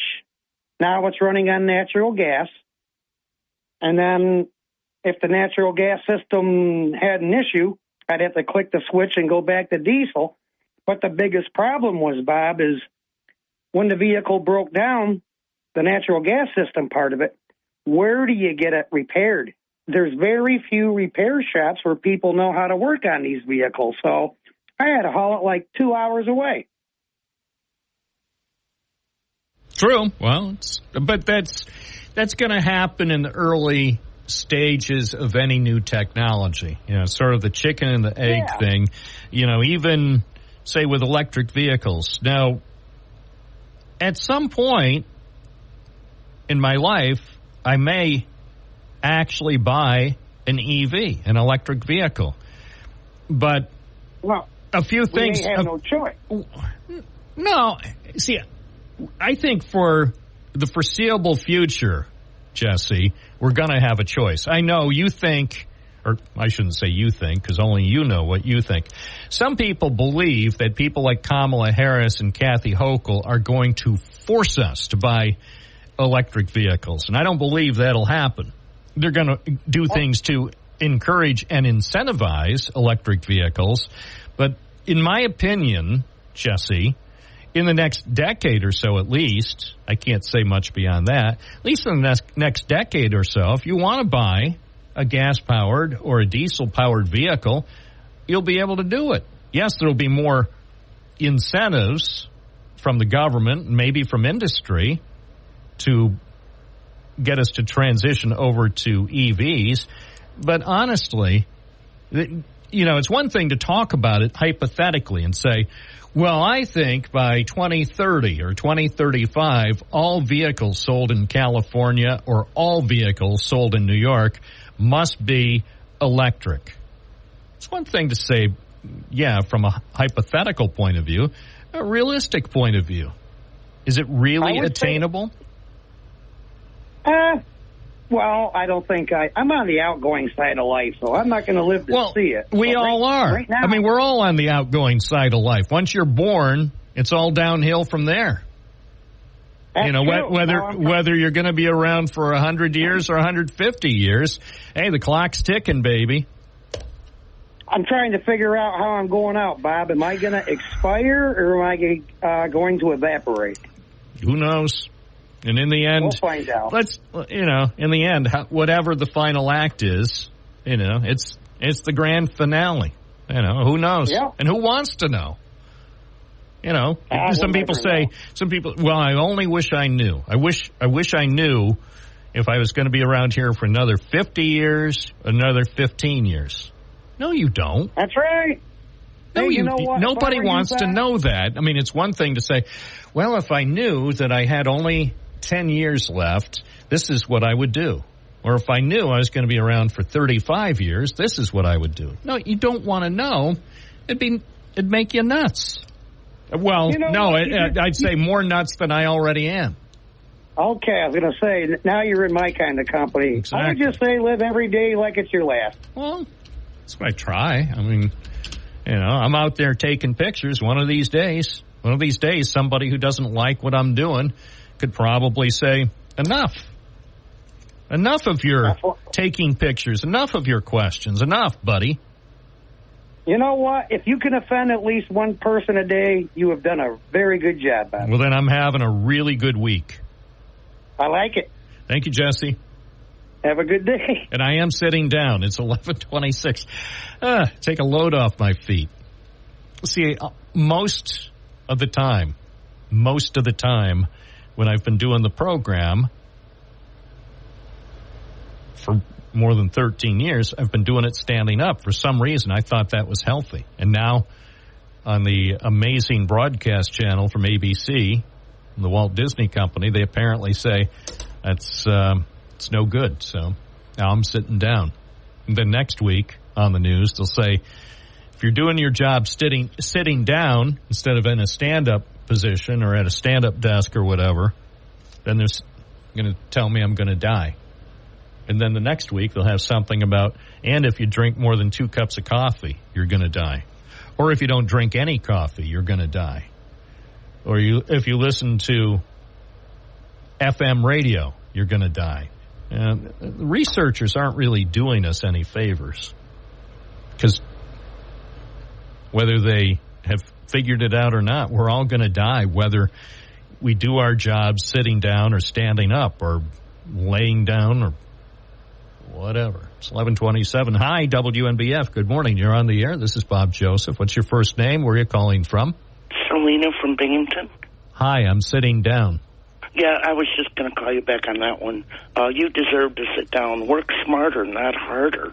Yeah, I like it. I'm going to start doing the whole show. The rest of the week. There's only one day left. Tomorrow, I'm going to do the whole darn thing sitting down for the first time ever. By the way, I drive a V10 15-liter biodiesel hybrid. It's an RV. It's 53 really? feet long, I like and all it. that. It smells like French fries every time you start it. Yeah. It has... well, thank goodness for McDonald's. Am I right? If I get low on fuel, I just flip the switch. It goes to electric. I was going to say, if you get low on fuel, just stop by McDonald's and ask them, you got a gallon that you could spare there in the back, and could I have one of those, what do they call it, one of those Slurpees over at McDonald's? I just go down to PA. They have a biodiesel pump. Really? Yeah, they have biodiesel. What town? Diesel. Scranton. Well, it's in Susquehanna County. I know that. Oh, really? Scranton. Huh. I didn't know that. I just fill both tanks. They're 60 gallons each. But there's 2 tanks on it, and it has 4 alternators and 3 batteries. And it has an inverter for the electric. I just switch the transmission over to electric if I run low. Very, very nice. Yeah, and it also has DEF, exhaust fluid. Really? It burns off any contaminants. The only thing that comes out of the tailpipe is water. Wow, I love it. Yeah, my brother and I built it about 15 years ago as 750,000 miles on it. Excellent. It's an international harvester. Really? It's a Cummins engine, but it was converted. That's a good engine, isn't it? Yeah, it runs great. It's a V10. All right. But I just thought you should take it easy, Bob. You really All should. right. I will. Okay. Hey, thank you. Okay, buddy. 11:29 WNBF with Bob, taking it easy, sitting down on the job because of that. And again, I missed it. I'm sorry, I was doing administrative chores. The whole thing about working here is, the talk show, just doing the talk show ought to be enough, but they also have us doing administrative chores too. And that's what I was doing during the news. I have no time to even listen to the news because during the news break I have to do other things here or else. Just like here. Now we're answering emails. 11:30 WNBF Binghamton 607-772-1290. This is Bob Joseph. The other thing is now I'm not as at the same altitude, so now it's easier to breathe because I think I'm about 4 inches lower now that I'm seated, so I'm in a more oxygen-rich level of the studio. WNBF, WNBF.com. Bob Joseph at 11:33. Let's talk veins with Martin in Binghamton. I'm not that vain. Well, it's been my life since 1995, and believe me, it is a real thing, and you don't want it. It'll decimate your life and put you down, and I will make a real quick synopsis. But, yes, varicose veins, they can come on from doing work and that type of thing, or be genetic. And then that can lead to a condition, and look this up, Bob, after work, chronic venous insufficiency, CVI, where the operative word being chronic, and the veins pump insufficient blood throughout your system and to your lower extremities, basically, and then you will get non-healing wounds, because what happens is that we have pumps in our circulatory system from the lower ankles throughout the calves going up, and they die. They become compromised. And so that's why I have to wear compression stockings. There's different poundage. And I have one of the highest at 40-50. I have 30 to 40. I have to put them on every morning. And right now I'm healing a wound, but it started real quick. You'll never, because this could happen to people. You might think you have a little. So here's the question. So I'm sitting down now. Am I doing the right thing? I mean, after all these years, it's lucky I'm not dead. Well, if you could raise them up somehow, but it's probably hard. But I can't. I'm working here at the radio station. They don't want me to raise my legs up. That's right. So get up and walk around a little bit. Get those while you can. If you have a break during the news, that all. I'm going to start walking around during the news. I'm going to walk outside and play in traffic, and then I'll probably be hit by a bus. Yeah, because you need that decimated my life. This started at 1995 at age 42, and I didn't. Well, all of a sudden now I feel sick. Yeah, I was feeling good up until about 6 minutes ago, and now I'm thinking like maybe this is the final day. No, man, you're all right. You're all right. You're all right. All right. Take some measures. You can get stockings. You can get some stockings. I don't want stockings. I don't want stockings. I didn't either. I was given a prescription for stockings in like 1989 or whatever, and I thought, speaking of, you're so vain, I didn't want to wear. Why does a man want to wear stockings? Well, exactly. And I think that song is about me. Yeah, well, I thought it was about me too, brother. I always wanted Carly Simon to write a song about me. Yes, but, let me just go a little bit further in what happened and where we're at now in society. Because in 1994, the Wound Care Center opened up. This happened to me in 1995. Now, there was a great doctor there, Dr. Bartoli, who did my operations. But like I said, it started out with, in January, I got new shoes for Christmas. I thought, well, what the hell's going on? Are my shoes too tight, whatever? And then they just started growing and growing and growing. And then by March, I'm like, holy crap. Now the pain started coming. And it's like, oh, my God. So I went to the emergency room, and they said, well, you got these wounds. And all sounded so foreign to me. They're telling me about chronic venous insufficiency and all that. And so I had an operation. Now, but let me just say, while it was growing, you can just imagine, by the time that I went in for the operation, the wounds were as big as $0.25 to $0.50. Just a horrible pain. While that is happening, there were a couple of nights, I must say, that living infamy in my life. If I had a gun, I would have shot myself. I mean, it was so freaking bad. Let me tell you, this is no joke. And so what's called a debridement. I went in there, and he cleaned it all up. And you could when I see Dances with Wolves, Kevin Costner takes his boot off, and there's a wound there. You could put a 3x3 gauze in my ankle, almost a 4x4, and it was so huge. And I'm going, how is this ever going to heal? Nurses were coming to my house and telling me you're going to get. And what they did at that time, he stripped strips of skin off my thigh on Memorial Day weekend, and then put them over and put a heavy cast on. Heavy cast, very tight. So throughout the summer, I wore that, and so it healed by August. All right. Well, I'm still feeling sick. So it's too late now. Too late. I feel sick. I don't even know at this stage. I don't know if I can even make it till noon.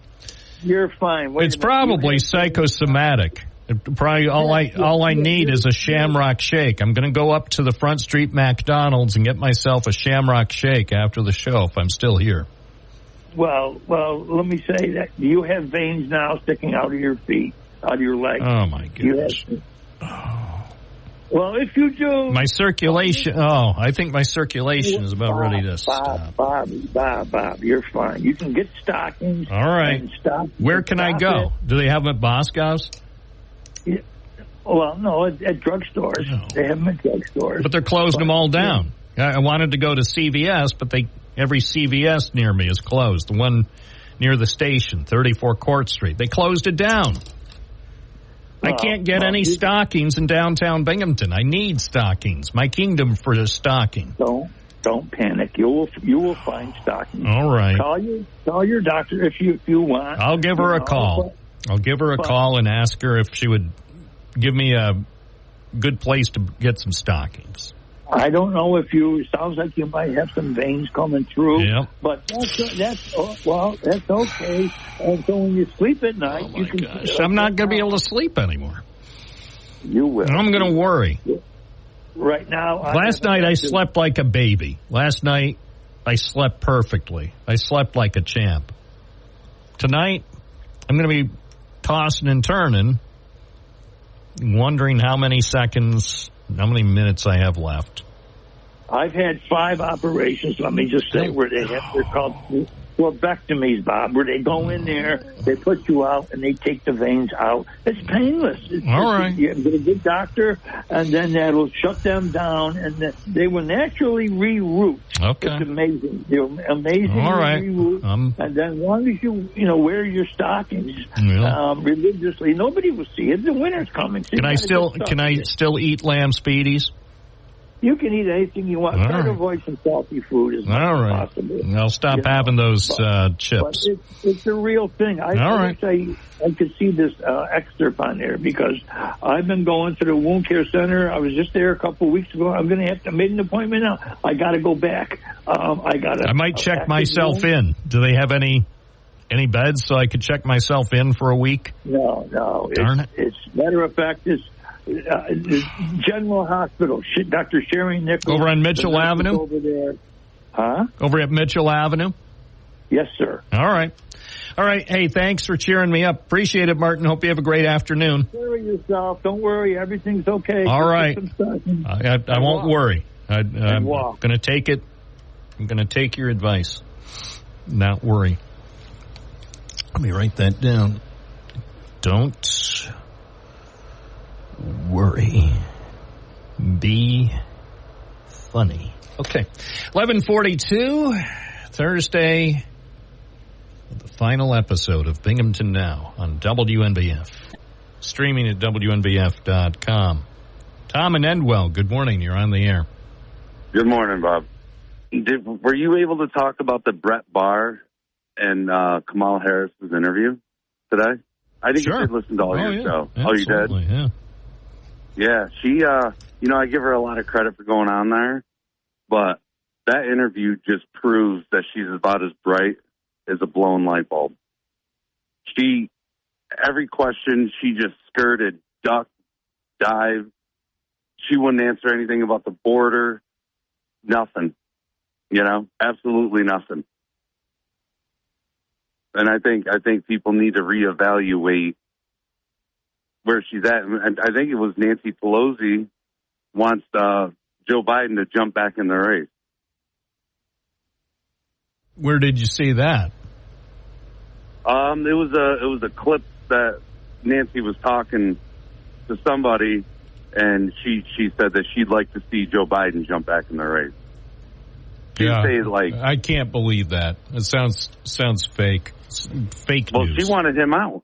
Yeah, I know. Well, and understandably, you don't want someone in his shape representing your party. So, of course, he couldn't run. Every American agrees, including even Dr. Jill Biden. Everybody agrees he was in no shape to run for a second term. But even Nancy Pelosi, everybody in the Pelosi compound realizes that Kamala Harris is very well positioned to win. Right. We talked about the interview. I saw the whole thing. I thought it was great. I thought Brett Baer did a good job. I thought Kamala Harris did a good job. Were there things that they could have done better? Yeah. Including, and again, for people who don't get this, I don't care who was trying to get Brett Baer to shut it down. I don't care if it was Donald Trump trying to shut it down. He shouldn't have shut it down. You don't shut down an interview. Oh, Kamala Harris's people wanted him to shut it down. Doesn't make a difference. They're not in charge. Brett Baer, as the interviewer, was in charge. He said, they're rapping me very hard here. I don't care if there are 1,000 people rapping you very hard. You're the person on camera, as they say. You're the talent, Mr. Baer. Don't let them rap you very hard. That's the last thing he should have done. I don't care if it was Rupert Murdoch, Donald Trump, or who else can I use for comedic effect? Taylor Swift. Makes no difference. If you're sitting there interviewing a presidential candidate, nobody's going to rap you very hard. You keep asking questions. If the hard rappers are going after you, keep asking questions till they actually physically pull you off the set. That's when it's over. It ain't over till I sing. Joe from Greater Ithaca, you're on the air. Yes, you have to keep moving. You got to keep moving. Well, see, standing, there's nothing wrong with standing as long as you don't stand in one spot too long. Sitting is the same thing as long as you don't sit too long. Now, I suspect you move about even though you're standing up, and that's your 3-hour Well, to be fair, it's true. I mean, if you saw me, and if we had WNBF Plus and we were charging $19.99 a month, so you could see what goes on here. It's true that even during the program, during commercial breaks, I'm flitting here and there, going from our studio over to the newsroom or over to my desk. And sometimes, hey, I'll tell you, during the 10 o'clock news, I was out and about. I was out here on Court Street. I won't tell you what I was doing, but I was out of the studio for 3.5 minutes running around. So, yeah, it's over the course of 3 hours. It's not that I'm standing for the whole thing, but now I'm just starting to feel sick. Well, because, like if you were walking for 3 hours, if you were in decent shape and all that and normally did that, you're not going to be worried about while you were standing too long when you were walking. It's just moving. It's like people on an airplane can get phlebitis because of just being in one spot too long, not moving about. And I've seen a few people walk up and drive people nuts by walking up and down in the aisleway there, for that reason. But and also, like if you're in a hospital, they'll put things on your legs that do the movement for you. Automatic compression, decompression. Yeah. Hey, speaking, this is deadly. It just brings to mind David Bloom for NBC News. He died. He was on assignment in Iraq, and this was in 2003. He's driving around in the Bloommobile, and he had died of complications from deep vein thrombosis. He wound up with a blood clot that started in his legs, and he wound up dead. The guy would still be here, except he's driving around covering the war in Iraq in 2003, and it was so cramped. He spent so much time in the Bloommobile that he wound up with a malady. His widow said it was the bomb that lay within his own body. She said just a few days before he died, he called me and said he was sleeping on the tank's fender because he had leg cramps. So he had shooting pains in his legs, and before you know it, he was only 39, and he died. So let that be a lesson. No, I think you're doing just fine because also you get a lot of exercise going from one place to another. Well, that's another thing. I mean, every morning before, I was out at 2 separate places on the hour before I got here to the studio. Then I'm cutting it close. I have to run to get here in time, and I won't tell you why. Maybe I'll talk about it tomorrow. And then after the program, I've got stuff to do, and then I have to go out and cover things around the Triple Cities. So I am moving around quite a bit. It's not like I'm just sitting around eating a dozen donuts every morning. Well, see, also your mental situation is good because you're interacting with people and situations and so on like that. It's keeping you, going that way. That's a good point. I actually think that doing this program is helping my mental acuity, and not necessarily with the callers who agree with me. I think that's fine, but I think it's the people who actually challenge me and are sometimes, somewhat vehement in their disagreement. I think it's those callers that are actually helping me to stay relatively sharp. If everybody was calling in and say, "Oh, Bob, like everything you do, and I agree with you, and, everything is fine," I'd be like, "Yeah, that's right. We're all happy. We're just, I'd like to teach the world to sing in perfect harmony." Yeah, but it's the more challenging callers that are probably doing me the most good. There was actually a place you could go for an argument. It was on television where you go there and you tell him you want an argument, and the guy will argue with you. You really? You tell him, "I'm here from an argument." He says, "No, you're not." "Yes, I am. This isn't an argument." Was it a real thing? Well, it was Monty Python. Oh, okay. I was going to say, it sounded like a Monty Python. Yes, okay. That's where I saw it. I couldn't. But the humor is there. Yeah, well. Yeah. And actually, I think that probably isn't a bad thing, especially in this day and age, because people aren't having as many conversations as they used to. And I think there's a fine line, whether it's politics or some other topic, there's a fine line of having a vibrant and maybe productive conversation versus something where it's just, "No, you're all wrong, and I wish you were dead, and I wish, blah, blah, blah," that sort of thing. I don't think that's productive. But I think having a conversation, even the type of conversation they did with Brett Baer and Kamala Harris on Fox News Channel, and yes, it wasn't perfect. She wasn't perfect. Brett Baer wasn't perfect. Nothing's perfect. But I think it did both of them good. And some people are griping about Brett Baer. "Oh, he kept interrupting and he was rude." I'm thinking to myself, no, that's how you have a conversation. That's sort of like the way this talk show goes. And the people who get it. When you can have an actual unscripted thing, so you're not listening to 90 seconds or 3 minutes of talking points. You can actually have a little give and take, and I thought that was good for Kamala Harris. She ought to do more of that. I'm not advising her to do an interview with Bongino, but I'm saying she ought to do more interviews where she's challenged a bit because it's going to make her sharper. And I would say, and I'm serious about this, for Donald Trump. He ought to do some interviews where he's not in the comfort of Sean Hannity or Tucker Carlson or Elon Musk or Maria Bartiromo. Trump can think on his feet. I don't know how it would go if he was interviewed by Rachel Maddow. The guy should do it, though. He doesn't have anything really to lose. No, but it's good talking with people. I go to a restaurant. We went there yesterday, the day before, and I go up to somebody and I say, "May I dine with you?" And out of 5 people, I had 2 refusals and 3 positives. Sat with 3 different people talking. All right. Hey, I got to run. We're out of time. Yeah. Okay. Thank you. Bye-bye.